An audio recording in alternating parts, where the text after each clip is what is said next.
Wicked Witches. I'm going to do a full moon reading. We are in the Scorpio Eclipse portal, which a Scorpio Taurus axis portal is opened, and it actually began 6 months ago.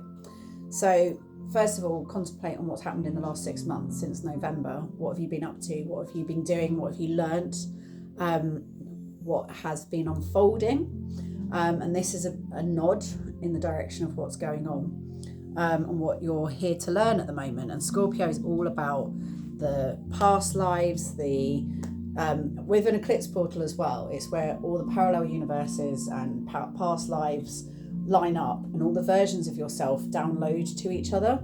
So it's about the biggest picture there is, beyond the bigger picture, which is politics. Taurus is a bit more that. Taurus is about the physical world. It's the perfect thing for a Taurian or a Taurus is to be lying back on a chaise lounge, eating Turkish delight, having a lovely sensual time, right? So how can we achieve that in the physical world and it not be a trap? So Scorpio is like living in a cave in complete discomfort, like a hermit, but to find your like absolute true essence. So, both have got their merits. One is very much the rod and the other is very much the carrot. And there's a bit of both that are needed in this dance, in our, reality, in our journey towards enlightenment, towards our highest self. And so all of that's what's in play at the moment. Like, it's the bigger question, but the biggest question, bigger than politics, bigger than everything else. It's like, what are you learning? What is it that you're here for? What is it that needs to transform for you to be your highest self? So with all that in mind, I'm going to do a reading. So we have in the centre joy, because, at the end of the day, that is what we're looking for, how to find actual joy. Pure delight is from a place of innocence. The fool is full of joy. Everything is the fool's favourite thing. So how can we find this place of the fool? How can we be at ease with everything, and including being nothing? Everything I just said, it also possibly isn't true. I have one foot either side of the fence. Like, we're also just hurling through space on a lump of rock, and it's whatever gets you through the night. Personally, what gets me through the night is developing, but also being at peace with being good enough as I am. Like, it's a double thing. It's like, I enjoy working towards my higher self. I enjoy evolving. I enjoy learning. I enjoy exploring. I enjoy being open. And at the same time, if I never improved again, I'm happy with who I am. So how to have that balance of being everything and nothing? The fool is zero. The zero is absolute everything and absolute nothing. And how can you be both of these with ease? In the physical world, we have being direct to us. So this is time to get really direct in what we are doing in our physical world. What do we need? What do you need to sort your money out? What do you need to get going? We are in Mercury retrograde at the moment. So it's not about starting new things, but it is about getting really clear about what we need. I know I've been really busy up until, like, I start a holiday tomorrow, which I've never needed a holiday more in my life. And I'm going to take that time to get really clear about what I need, because I know I need to sort my money out. I know I need to pull in some things. So I'm going to give myself that space to reflect, review, re-edit, reconnect with my book, reconnect with my creative projects, and really get clear on what to do next when I get back, because I need to, be on it when I get back. This is literally the Scorpio rune. This is the rune of the rod.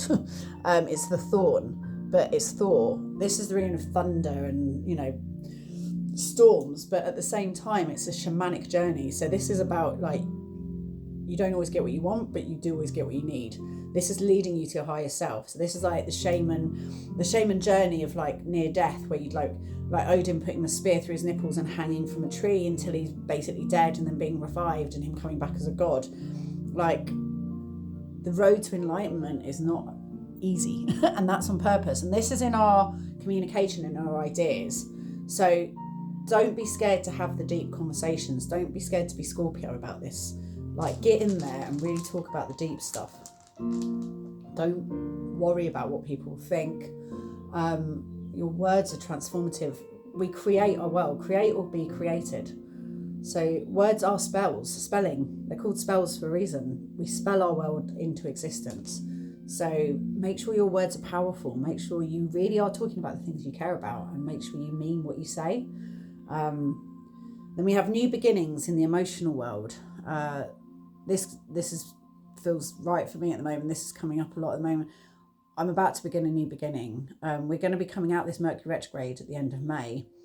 And what are we going to be ready to birth? What are we going to be ready for? What's to come through? What new beginning are we stepping into? It's spring, like it's end of spring, it's summer. It's the beginning of things now. So what are we stepping into? And in the spiritual, we've got hail. And it's interesting that this is there opposite the... We've got joy in the middle, and then we've got hail, and we've got the thorn either side. Now, Hayglas is, it means like, yes, things are hard, things might be difficult, you might be in a like difficult situation right now, but this too shall pass, it will turn to water. Hail is just frozen water.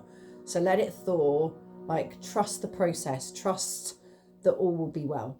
Trust that everything's leading you to your higher self. So whatever challenges are coming up in this Mercury retrograde, whatever it is that's coming through, trust it and trust that it's all leading you to your higher self. What lessons are there to learn? What's coming up that is a repetitive pattern? Who comes into your life every time there's a Mercury retrograde and kind of fucks with your shit? Just observe what's been coming up in the last couple of weeks.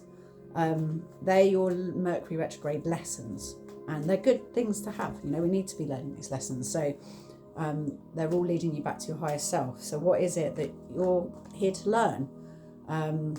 Don't worry if they're difficult. It's all about spiritual development. It ain't meant to be easy. This is a complicated game that we're participating in. So past, present and future. Past, present, future. So I've got here, the past is truce with the two swords.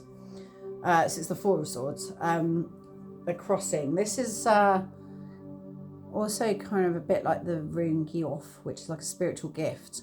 This is about working together, like some kind of truce that you've made in a relationship with yourself or with someone else, where you've gone, okay, like I call a truce, and it might be on a situation. And then here we have luxury, so having the space and time to really enjoy where you're at. So whatever the beef is, whatever the stress is that's been there in the past, so just letting it go, letting it lie, and really taking this time to, I mean, in myself, I'm about to have this holiday. I'm going to give myself permission to really rest and catch up with myself. So what can we do in our lives to create that luxurious space where we can really reconnect with our creativity, the things that we were nurturing in the winter months with the creation hibernation, and then life kind of gets busy again? How can we bring that all back in, reclaim it, and have a nice relaxing fortnight where we observe, where we learn, where we receive, where we be open and not kind of tussling. And this will bring a virtue, this Three of Wands, to create a virtuous space. It's fire, but it's like, it's harmonious. It's like a candle flame that's just upright and burning. It's bright, it's clear, it's virtuous, it's holding its space. Then we have the Siren card, and I have pulled Reverence. Again, this is saying to hold this space, to hold, I mean, it's May. I seriously recommend that we all spend May just being in awe, literally receiving. Receiving is the word, just being in awe of the beauty. It's all going to be kicking off again. You know, the whole summer's going to be kicking off. This is just a moment to just really be grateful and receive, because everything else will be conflictual at the moment. If you're trying to do anything else other than that, then it's going to be all, guns blazing and kicking offy. And there we have it, abundance. And if we do this, it's going to fill our lives with abundance. So look at that. She's just full of stars. Like, how can we open ourselves up to being a portal for pleasure, for joy, for nourishment, for just receiving? It is all about receiving. And I didn't even know that until I started doing this reading, but it is. That's what we need to do right now, is receive the connection that we have with the universe and how beautiful it is. And then we have Demeter, perseverance. So Demeter is the goddess that pulled up Persephone from the underworld and brought her into the world, and it's Demeter that is one we have to thank for us having this beautiful springtime beauty. And she is through her going down to the underworld and fetching back Persephone, she brings the world back to life. So we have her to thank for all this. Demeter, one of 12 chief Olympians within the Greek pantheon, is the goddess of agriculture, of fertility and harvest, bestowing upon the earth its bountiful sustenance.